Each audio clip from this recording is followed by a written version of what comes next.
Hello नमस्कार दोस्तों, आप सभी कैसे हो। आई होप आप सभी लोग अच्छे होंगे। तो दोस्तों, आप सभी क्लास 10th में आप लोग दो एग्ज़ाम दे चुके हो, मैथ का और एक हिंदी का। अब आप लोगों का जो 4 तारीख को साइंस का पेपर है वो आज की वीडियो आदि आप देख लेते हो। तो मैं आप सभी को आज मोस्ट 10 क्वेश्चन बताऊंगा। अगर जो आप यही तैयार कर लेते हो तो आप सभी के बोर्ड एग्जाम में अच्छे नंबर आएंगे। तो मेरा पहला क्वेश्चन है, आप लोग ध्यान से देखिएगा पूरी वीडियो और आप इसे स्किप करके मत देखिएगा। आप लोग ध्यान से जब देखोगे तभी तो समझ में आएगा। तो इसमें पहला क्वेश्चन है किसी विद्युत बल्ब पर 440 वाट 220 वोल्ट अंकित है। बल्ब फिलामेंट का प्रतिरोध होगा। आप लोग जानते होंगे कि प्रतिरोध जो होता है कैसे निकाला जाता है। तो चलिए समझाते हैं आप लोगों को। सबसे पहले हम लिखेंगे हल, उसके बाद में हम लिखेंगे जो दिया है। तो दिया क्या है, किसी विद्युत बल्ब पर 440 वाट क्या दिया गया है, यानी जो P बराबर हमें दी गई है शक्ति, शक्ति का मात्रक वाट होता ना, तो ये कितने दी गई है 440 वाट दी गई है। कितनी दी गई है 440 वाट। आप समझिएगा 220 वोल्ट यानी वोल्टेज जो हमें दिया गया है वो 220 वोल्ट दिया गया है। कितना दिया गया है 220 वोल्ट दिया गया है। हमको ज्ञात क्या करना है, प्रतिरोध हमको ज्ञात करना है। तो हम लोगों ने एक सूत्र पढ़ा होगा।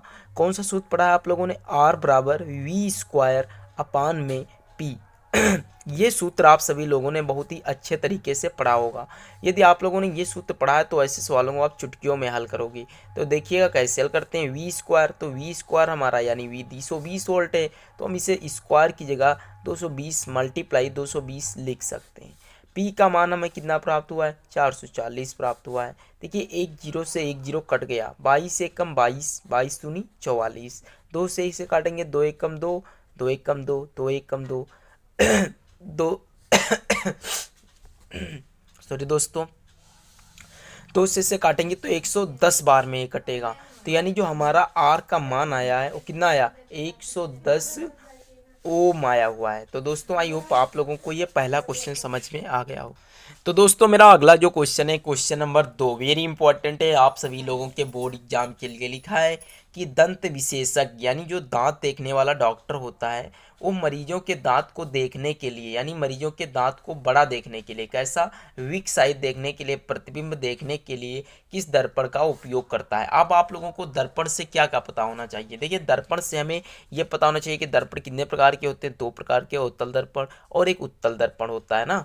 उसके बाद में हमें क्या पता होना चाहिए, इस सवाल का पहले आंसर लगाते हैं। क्या कहा है कि दंत विशेषज्ञ यानी जो दांत देखने वाला डॉक्टर होता है वो मरीज के दांत को बड़ा साइज में यानी बड़ा साइज देखने के लिए वो किस दर्पण का प्रयोग करता है। तो आप लोग ये बताइए ना इसमें से कौन सा होगा। तो इसमें से ऑप्शन से पता चल रहा है कि हमारा क्वेश्चन ऑप्शन नंबर 1 होगा अवतल दर्पण यानी कॉन्वेक्स मिरर, जो ये होगा यही हमारा इसका सही आंसर होगा। अगला क्वेश्चन है लेंस से देखने पर अंतरिक्ष काला दिखाई देता है। अब आप लोगों को ये पता होना चाहिए कि लेंस से देखने पर, कौन से लेंस से देखने पर अंतरिक्ष, ये थोड़ा सा गड़बड़ लग रहा है, ये यहाँ पर लेंस से काट दीजिएगा।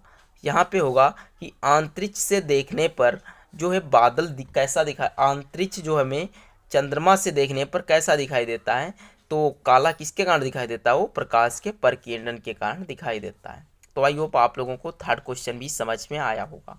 अगला क्वेश्चन है कि लेंस की शक्ति का मात्रक है, यानी लेंस जो है उसकी शक्ति का क्या मात्रक है।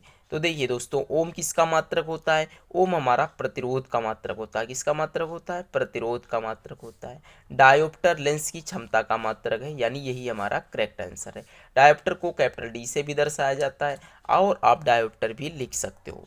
इस तरीके से आपका अगला क्वेश्चन है कि आंख के स्पष्ट दृष्टि की न्यूनतम दूरी, आपसे ध्यान समझिएगा, स्पष्ट दृष्टि की न्यूनतम यानी सबसे कम। जैसे मैं इस पेन को देख रहा हूँ, आप कितनी इसे नज़दीकी से देख सकते हो ये पूछा गया ना। तो आंख की स्पष्ट दृष्टि की न्यूनतम दूरी कितनी होती है, -25 सेंटीमीटर। कितनी होती है, -25 सेंटीमीटर। प्लस का 25 सेंटीमीटर नहीं होगी दोस्तों, ध्यान रहिएगा, भावनाओं में मत भइएगा। चलते हैं अगले क्वेश्चन। तो ये दोस्तों मेरा नेक्स्ट क्वेश्चन है, क्वेश्चन नंबर 6 की विद्युत परिपथ में विभवांतर किसके द्वारा प्रदान किया जाता है। आप लोगों ने विद्युत चैप्टर पढ़ा होगा, विद्युत धारा किसे कहते हैं, एकांश में जब बहने वाले इलेक्ट्रॉन को हम धारा कहते हैं, ठीक। प्रत्येकांक इस तरीके से आप लोगों ने बहुत सी धाराएं पढ़ी होगी। इसमें पूछा गया है कि विद्युत परिपथ में विभवांतर किसके द्वारा प्रदान किया जाता है। यानी आप लोगों ने सेल चैप्टर पढ़ा होगा, यानी सेल मतलब बैटरी पढ़ी होगी ना, तो इसमें बैटरी में पढ़ा होगा, इसमें दो एनोड और कैथोड पाए जाते हैं।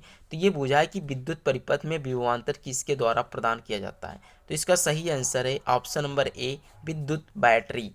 अगला क्वेश्चन है कि किस विद्युत धारावाही सीधी लंबी प्रणालिका के भीतर चुंबकीय क्षेत्र, कह रहा है कि एक धारावाही से लंबी धारावाही ये है।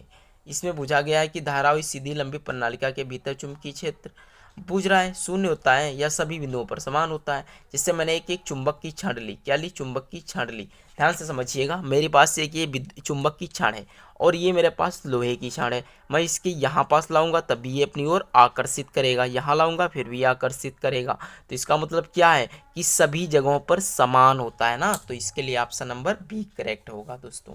अगला क्वेश्चन है ओम का नियम कौन से चालकों पर लागू होता है। यहाँ से आप लोगों को पता होना चाहिए कि ओम का नियम किसे कहते हैं। तो आप लोग याद रखिएगा कि ओम के नियम के अनुसार यदि किसी चालक की भौतिक अवस्थाएं से तापमान, द्रव्यमान और उसके आयतन में परिवर्तन ना हो तो उनके सिरों पर लगाया गया विभवांतर V तथा बहने वाला धारा I का अनुपात कैसा रहता है, नियत रहता है ना दोस्तों।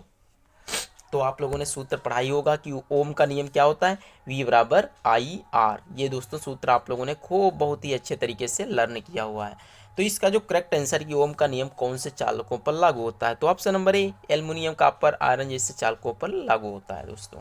अगला क्वेश्चन है कि बेंजीन का संरचनात्मक सूत्र, वेरी इंपॉर्टेंट है, आप सभी के बोर्ड एग्जाम में देखने को 100% मिलेगा।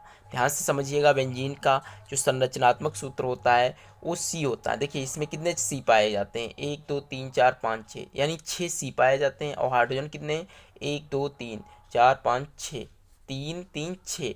तो आप इसे इस तरीके से भी लिख सकते हो, क्या लिख सकते हो, C6H6, इसे भी बेंजीन कहा जाता है। तो आई होप आप लोगों को बेंजीन भी समझ में आ गया होगा।